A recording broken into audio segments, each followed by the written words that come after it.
Part 2 of my top 50 favourite American songs of all time.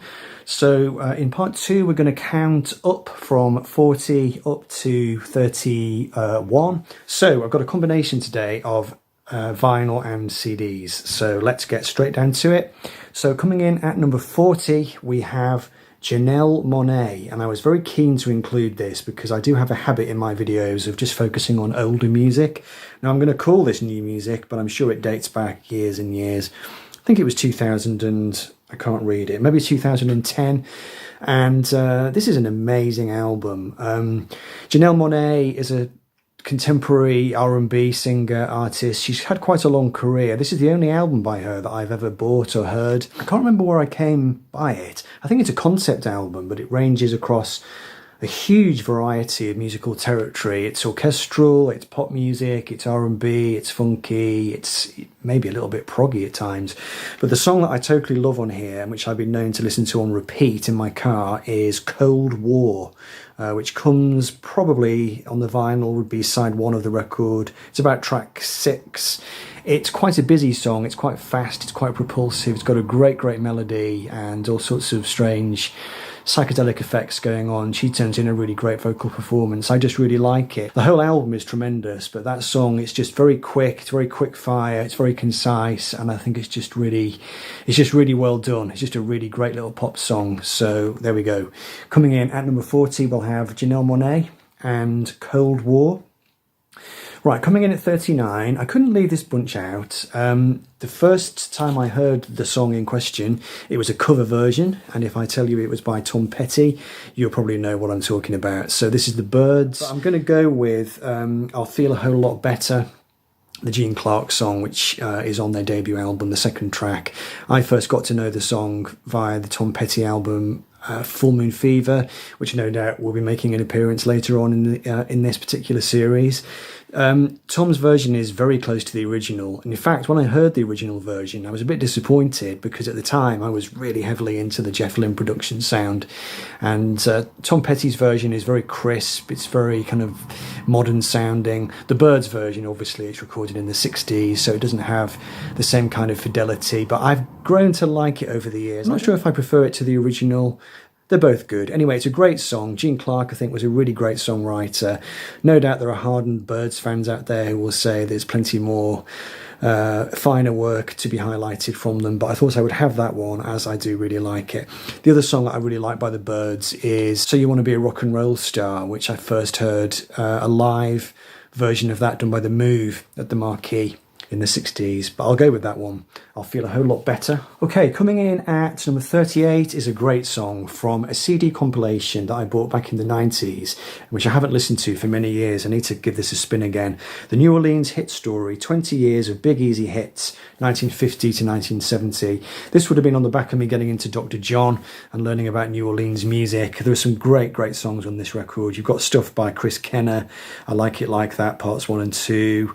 You've got Lee Dorsey on here, Fats Domino. But the song I want to highlight, which I've always loved, is by Ernie K-Doe, and it's Mother-in-Law, which is a brilliant New Orleans shuffling kind of song, basically about a guy who just really doesn't get on with his mother-in-law. It's quite comedic, it's quite light-hearted, it's got a very New Orleans kind of sound to it. I suspect it might have been written by who's the famous New Orleans producer?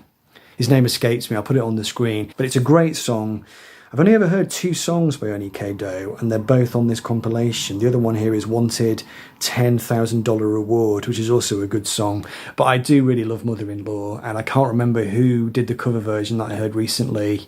It was maybe a 60s band, I can't remember, but it's a great song anyway. If you haven't heard it, check it out. Mother-in-Law by Ernie K-Doe.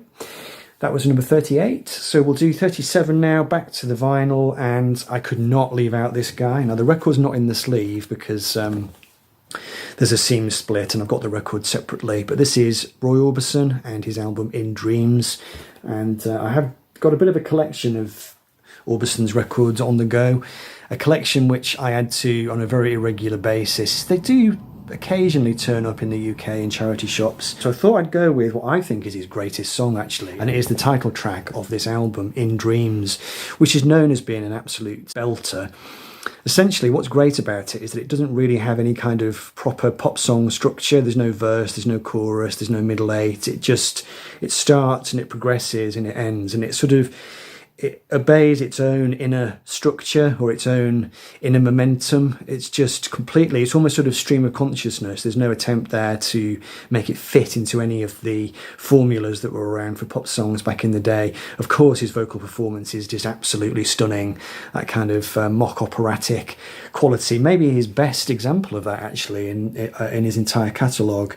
Just the way it builds to that huge climax is absolutely tremendous. I'll try on this side to avoid the glare, but I could have chosen any number of Big O songs really, but we'll go with that one. In Dreams, the title song from this record, on London, which is definitely one of his very early ones. Don't think it's his first album. Actually, it's on Monument, of course, isn't it? Monument London. So there we go, the Big O and In Dreams coming in at 37. Right, 36, we're going to do some blues now.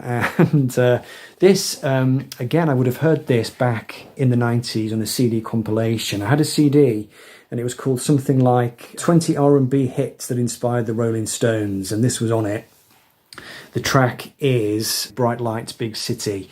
I nearly thought of putting Honest I Do in the list, but there's something about Bright Lights, Big City. I just love his vocal delivery.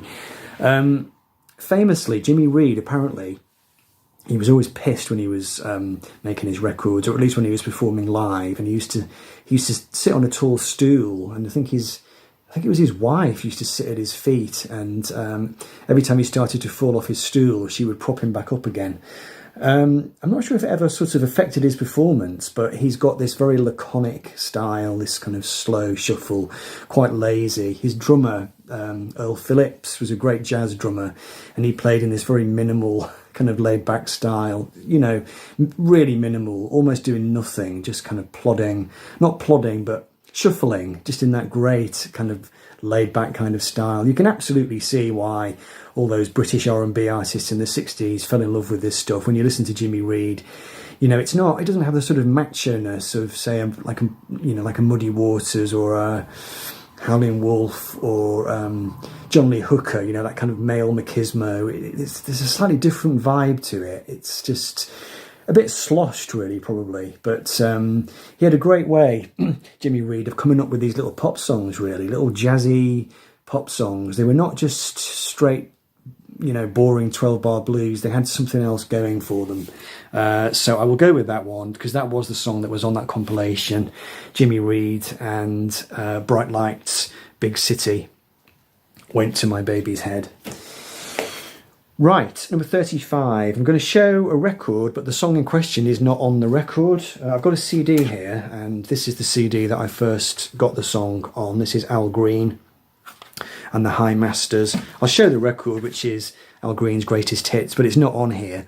So the song in question is Take Me to the River, which obviously the Talking Heads covered it, and I probably did hear the Talking Heads version first, because it's on one of their albums, isn't it? I know it's on Stop Making Sense. I can't remember which album it's on.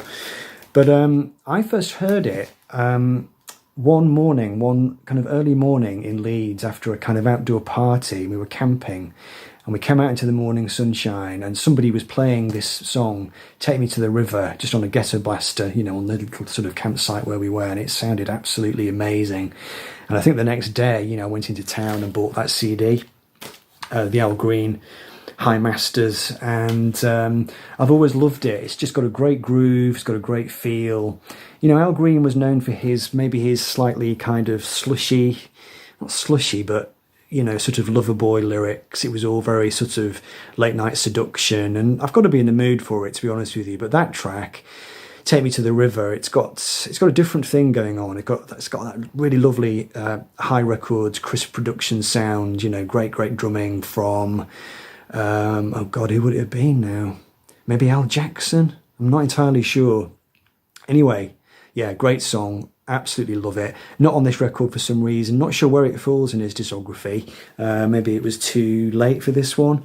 Not entirely sure. But if you want to get it on a CD, you can get it on this High Masters Al Green compilation, which I bought from would have been Virgin Records probably in the mid 1990s. So anyway, there we go. Al Green coming in at 35. Okay, coming in at number 34, we have this song Mercenary Territory by Little Feat, which is the final song on this album, the last record album. And for years I always assumed that Mercenary Territory was their final ever song, because I thought that this album was their last ever album, given that it's called the last record album. But of course it wasn't. They had many more albums after this, but it does almost feel like a kind of climactic song in their catalogue. It just all seems to come together. It's a great song. There's a absolutely brilliant passage towards the end where it just sort of goes into this instrumental section and just opens out into this great kind of vista of just an amazing harmonic progression. I can't really describe it, you have to hear it. But I've just always loved this song. Little Feat is a band that I have collected for a long time. I first heard about them via a drum teacher that I had for a couple of lessons back in the 90s, a guy called Martin, who used to teach drums in a cellar underneath a music shop near the Corn Exchange in Leeds. And he wrote their name on a piece of paper, Little Feat, and their drummer Richie Haywood. He said, listen to this guy. At the time, I don't think I understood, what on earth he was doing. I mean, even now, I don't really. I kind of understand in principle, but he's a very difficult drummer to emulate. He's passed on now, obviously, but one of my favourite American drummers. And this band are a really, really good band, actually. I don't think their material is kind of always up to the standard of their musicianship. Sometimes they do stuff which is a little bit kind of bland, I think, but this is a really good album, and that song, Mercenary Territory, is a great favourite of mine, so let's have it in there. Right, 33, Dylan. I wanted to include Dylan, obviously. There's any number of songs I could have picked, and I could have picked more than one, but I'm trying to confine myself in this list of 50 with just one song per artist. So for Dylan, I'll go with a sort of unassuming one, not one of his big kind of major epics. So from Nashville Skyline, I will go with the final track, Tonight I'll Be Staying Here With You, which is just an example of Dylan, doing an absolutely exquisite little pop song with a very easy little sentiment at the heart of it. It's very heartfelt. It's just very loving kind of song. It's just, has a beautiful sound, and it's a song that I used to have on a cassette in the car on this album. This is an album that I do go back to. It's the only Dylan album that I ever bought, I think, on a reissue, because I am really fond of it. So we'll have that. Tonight I'll Be Staying Here With You, coming in at 33. Okay, so coming in at number 32, we'll have a great song by the inimitable Bobby Blue Bland, and this is a song that was made famous by Whitesnake, although I don't think when I first heard this on this particular CD that I'd heard the Whitesnake version. I might have done. Anyway, it's the final song on this CD, Ain't No Love in the Heart of the City. I have heard the Whitesnake version. I don't think it's as good as Bobby's version. He was a strange artist. He used to fall between stools, really, musically. He was kind of sort of blues, sort of jazz, and sort of soul, without ever really being any one of those things. But in the 1970s, I'm not sure how he came to record this particular song, but it's definitely a 1970s kind of urban anthem. He sings it beautifully. There's a great horn arrangement in it, I think, and it's just a really, really great melody. Now, who wrote the song, I'm not going to be able to tell you, so I'll have to flash that up on the screen, but obviously David Coverdale and Whitesnake alighted on it as a good song for them to perform, and so why not have it at number 32, Bobby Blue Bland and Ain't No Love in the Heart of the City. And we'll finish with number 31 with a great, great track, which really could have come in my top 10, really, but I'm going to put it here. And we're going to go with Marvin Gaye and Tammy Terrell, one of the great duets they did, and it is California Soul, track 6, side 2, and it doesn't really get much sweeter than this, really. Just a song of eternal optimism, great, great melody, wonderful performance from the two of them. Tragic story, obviously, the story of Tammy Terrell. She died very young. I think it was a brain tumour, wasn't it? And I think it really affected Marvin, I think. But they did some great work together. This record has got some really great tracks on it, actually. I could have chosen any number of these, really, but California Soul by Ashford and Simpson really does seem to stick out. It's just an absolutely terrific tune. And so, yeah, it had to be on the list. It's coming perhaps a little bit low down, but never mind, it's in there. Right, there we go. So we've done 40 down to 31. Next time we'll do the next 10 and we'll see where we get to. So thanks for watching, and I'll see you next time.